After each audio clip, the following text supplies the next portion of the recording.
man genom politiska medel och militära medel. NATO är en mellanstatlig organisation och det betyder... Och ett gäng här som satsar ganska hårt på krig. Medan Sverige... Man försöker bara komma runt. Det är den grejen. Det är mer liksom...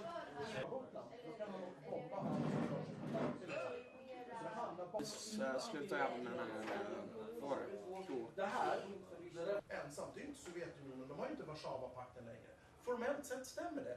Seeing now that we just recently joined NATO as a country, of course we have to deal with the students' worries about risk for conflict and war and explain why we joined.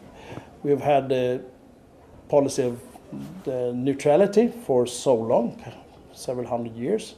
So I have to teach about why, what has happened in the world, what has changed that make us change our policy.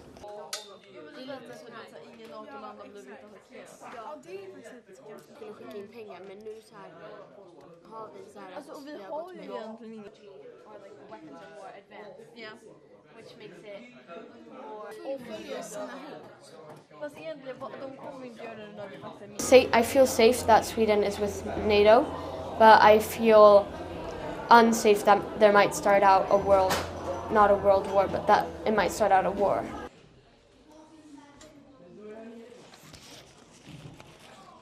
But after we have entered into the alliance, we have seen a rise in contacts regarding NATO from children.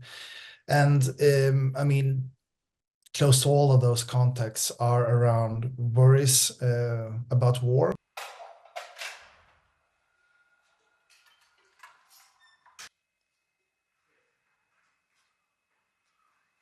Doing the military service in different programs, but yeah. In this specific NATO content, we focus on providing context and understanding of geopolitical dynamics and give historical perspectives to NATO, and also for the pupils to understand Sweden's role in international relations.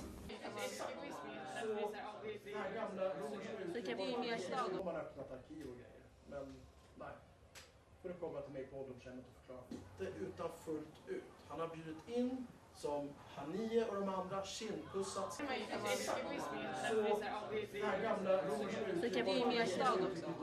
Yeah, you should always keep your friends close but your enemies closer. Yeah, exactly.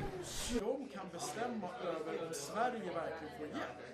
De har ju låst. I try to be very careful to point out any direction. I want them to be, mature democratic citizens that can vote consciously later on.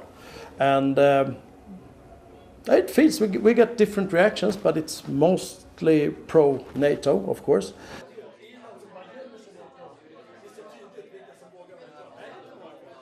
We found it hard to make like one conclusion.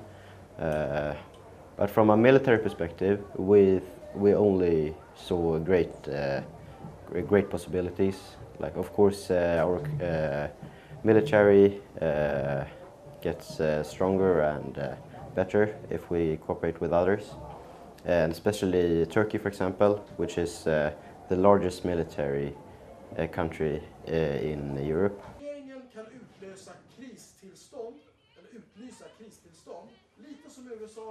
I wouldn't say it like my opinion hasn't changed very much since Sweden joined NATO.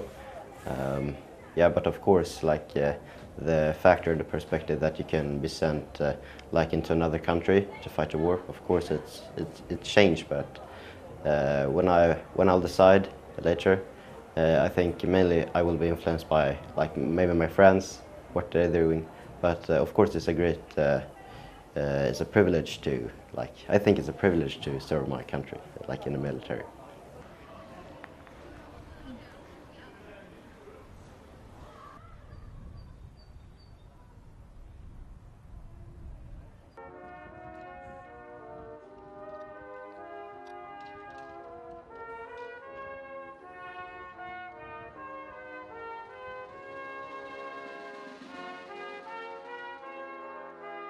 av Försvarsmaktens generaldirektör Mikael Granholm.